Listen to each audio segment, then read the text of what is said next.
Yankee Cowboy here, guys, back for another one. On the bench behind me is a controversial firearm, in my opinion, only because I had bad luck with this particular one in the past, and we're going to get into that further once I jump down on the bench. But this particular one I bought was one of my first guns I purchased after I got my carry permit, and had nothing but bad luck with it. Wouldn't cycle rounds, it was ammo finicky. I vowed off Cig after that. I was like, Cig suck. I was, went on a tangent. But once I started getting a little more educated on firearms and realized that, it was just that particular one, I took a shot on this one because the price was fantastic. It was a deal of the day, online deal. I got this particular one for $470, which is pretty darn good. Because most of the 938s, they're up north of 600, 650. I've seen them as high as 800 bucks.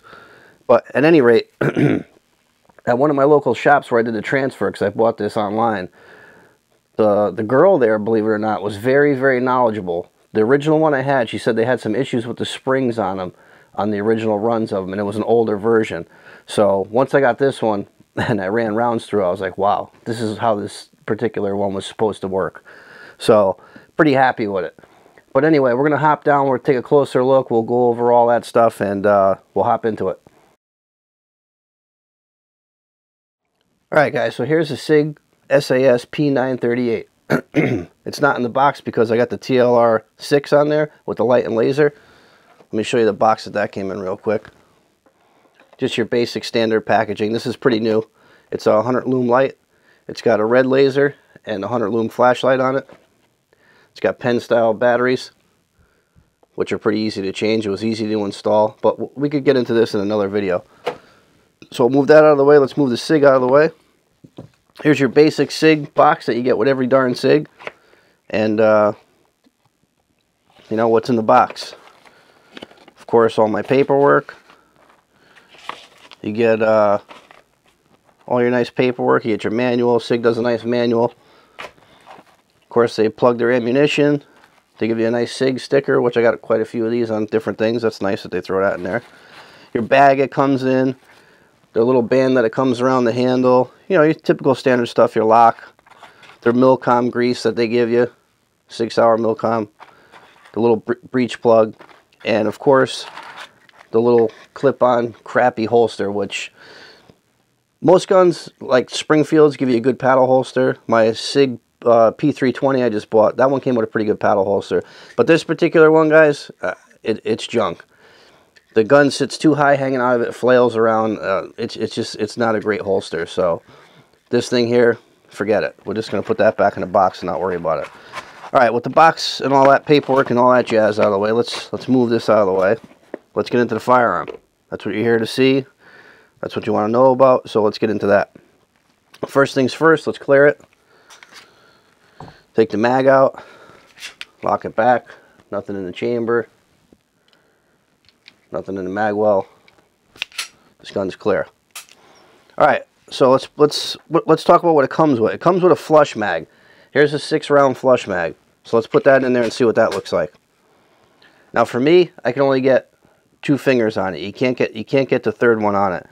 And this is kind of snappy. It's a 9mm. It shoots great because it's heavy, because it's all metal, but it's a little snappy, so you want that extra finger on there. I typically run this mag as a backup mag. This is my spare mag. I went out and purchased the pinky extension one. Makes all the difference in the world. Now you got a full purchase on it.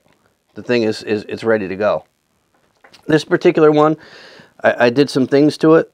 It's not stock. First thing I did to it was I bought the extended mag. As you can tell, the trigger is different. I got the skeletonized trigger in there. I just think it looks 100 times better with that skeletonized trigger. It just makes the gun look even more beautiful. And then I put the TLR 6 when it came out. This just released, so I just got this. There's the business end. Here's your light, which is probably going to screw up the camera, and laser. It's 100 looms. It's pretty darn bright, guys. It's got a good center. It's got a good center beam and a nice flood around it. I don't know if you could pick up the laser. Here, let me put it on my hand like that person did on YouTube and shot himself. But the gun's clear, so we don't have to worry about that. It's not picking up the laser, but trust me, it does have the laser, guys. And it's pretty much spot on, the laser. I think it's lined up pretty good. But let's drop the mag back out of it. Let's break it down real quick. How does this break down? It breaks down similar to a 1911. I pull the hammer back. You bring it back to the notch like you would on a standard 1911. You push on the little nub there. Give it a little wiggle. She comes out. Slide comes off. Underneath, it's not a captured recoil spring. I'm not going to pull it out, but you'd press down on that, pull it out, and just hold on to it. Otherwise, it'll go flying because this isn't captured. It is a Series 80. It has the firing pin block in there.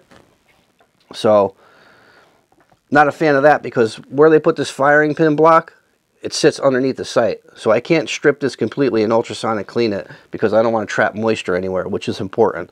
You never want to trap moisture somewhere in a firearm. So this particular one, I can't ultrasonic clean. No biggie, but that's that. Here's the frame. Looks similar, very similar to a 1911. You got your thumb safeties. The only thing it's missing is a grip safety, but that's all right. It's just a you know, compact version. Let's put the slide back on. Line that back up. Gonna bring it back to the notch just like you would on a 1911. And then you snap that in. Make sure your barrel's in there. Do a function test. And it's good to go. Alright, so like I said, on the first one I bought, I had nothing but problems with it. And this one here, once I got this one, it was just spot on out of the box, you know.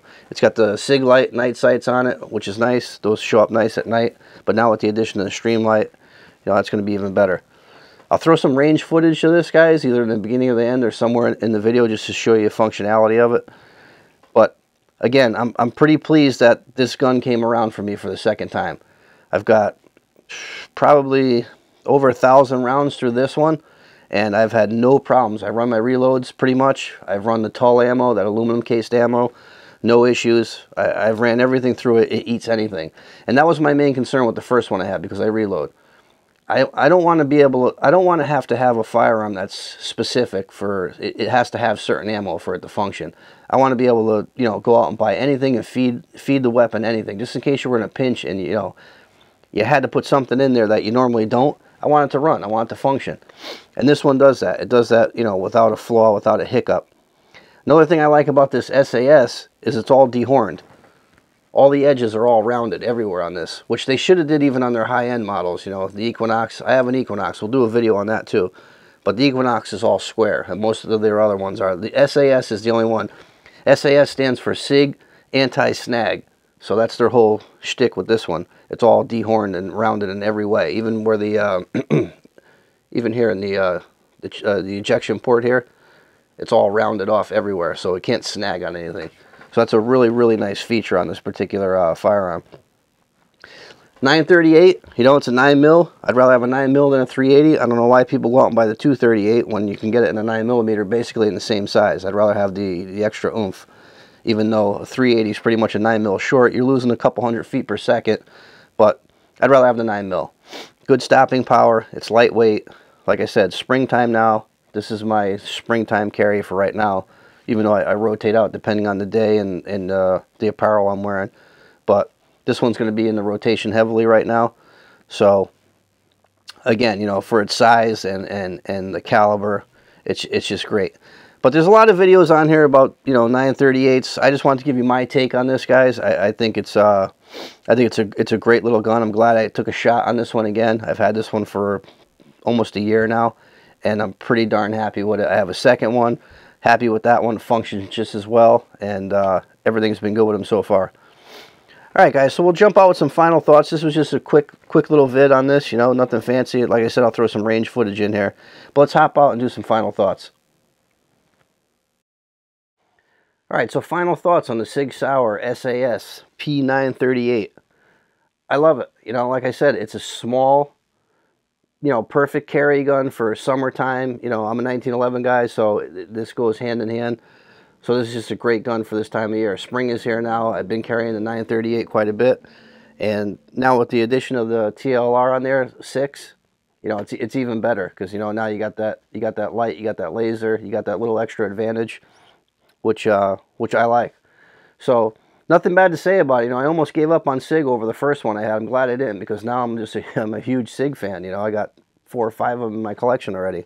So glad I got educated as I started carrying and started, hanging around the gun shops and just getting educated. You know, I see a lot of people bash firearms, and I used to be that guy myself, but this is all a learning process. So nothing but good things to say about the Cig. This one works good. I have plenty of others, no issues. So any questions or comments on the Cig P938, leave them below. Be sure to hit me on the Facebook, and we'll see you guys on the next one.